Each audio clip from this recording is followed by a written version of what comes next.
Hello brothers and sisters. ఇంకో వార్త ఏంటంటే, యాక్చువల్గా ఈ వీడియో చేయాలని అనుకోలేదు. చేయడానికి కారణం ఏంటంటే, చాలామంది యూట్యూబ్లో కొన్ని వార్తలు చూసి ఈ అక్టోబర్ 1వ తారీఖునే 2 నెలల పెన్షన్ ఒకేసారి ఇస్తారేమో, పోయిన నెల పెన్షన్ తీసుకున్న వారందరికీ ఈ నెల పెన్షన్ ఇస్తారేమో అని అనుకుంటున్నారు. అదొకటి. ఎలాగో 2 నెలల పెన్షన్ ఒకేసారి ఇస్తున్నారు కదా, వచ్చే నెల పెన్షన్ కలిపి ఒకేసారి తీసుకొచ్చాను. చాలామంది ఈ నెల పెన్షన్ తీసుకోవడానికి కూడా దూర ప్రాంతాల్లో ఉన్న వాళ్ళు రాకుండా ఈ పెన్షన్ వదిలేసుకునేటువంటి ప్రమాదం కూడా ఉంది.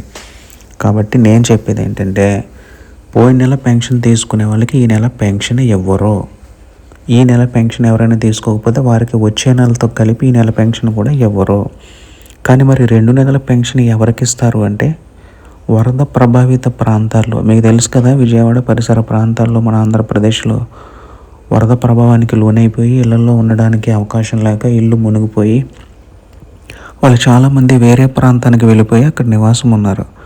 సో ఆ సమయంలో పెన్షన్ ఇచ్చినా తీసుకోవడానికి అవకాశం లేదు. వేరు ఊళ్ళల్లో తలదాచుకున్నారు.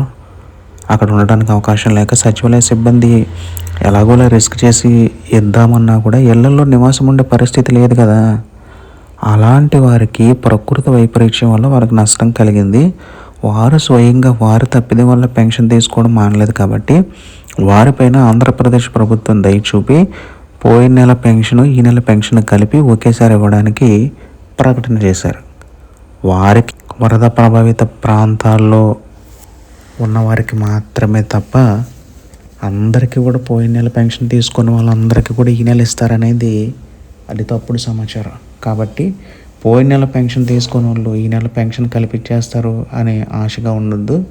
అలాగే ఎలాగో 2 నెలల పెన్షన్ ఇచ్చేస్తారు కదా, ఈ అక్టోబర్ 1న ఇస్తున్నారంట కదా, మేము కూడా ఈ నెల రావడం ఎందుకు, వచ్చే నెల వచ్చి 2 తీసుకుందామని దూర ప్రాంతాల్లో ఉన్నవారు అశ్రద్ధ చేసి రావడం మానేసి ఈ నెల పెన్షన్ వదులుకోవద్దు. ఈ నెల పెన్షన్ వదులుకుంటే ఈ నెల పెన్షన్ వచ్చే నెల పెన్షన్తో కలిపి కూడా మీరు నష్టపోతారు. కాబట్టి ఇవి గమనించి మీరు ఏ ప్రాంతంలో ఉన్నా కూడా రేపు ఉదయానికల్లా మీ గ్రామానికి వచ్చేసి, మీ గృహానికి వచ్చేసి అక్కడ ఉండి సచివాలయ సిబ్బంది మీ ఇంటికి వచ్చి పెన్షన్ ఇచ్చే వరకు కూడా మీరు ఎక్కడికి ఏ పని మీద బయటకు వెళ్లకుండా పెన్షన్ తీసుకున్న వరకు మాత్రమే మీరు ఏదైనా బయటకు వెళ్ళి పని చేసుకోవాలంటే చేసుకోండి. అర్థమైంది కదా అందరికీ. పోయిన నెల పెన్షన్ తీసుకున్న వాళ్ళందరికీ ఈ నెల పెన్షన్తో కలిపి పోయిన నెల పెన్షన్ కూడా ఇవ్వరు. వరద ప్రభావిత ప్రాంతాల్లో ఉన్న వారికి మాత్రమే పోయిన నెల పెన్షన్ తీసుకోకపోతే పోయిన నెల ఈ నెల కలిపిస్తారు. అలాగే ఎవరైనా ఈ నెల పెన్షన్ తీసుకోవడం మానేస్తే వారికి వచ్చే నెల పెన్షన్తో కలిపి ఈ నెల పెన్షన్ ఇవ్వరు.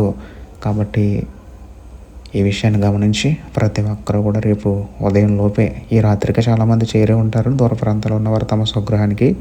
ఎవరైనా అలా చేరకపోతే రేపు ఉదయానికల్లా చేరి పెన్షన్ తీసుకున్న తర్వాత మరలా ప్రయాణం అవ్వండి. ఓకేనా? అందరూ రేపు పెన్షన్ తీసుకుని ఆనందంగా ఉండండి. All the best. God bless you.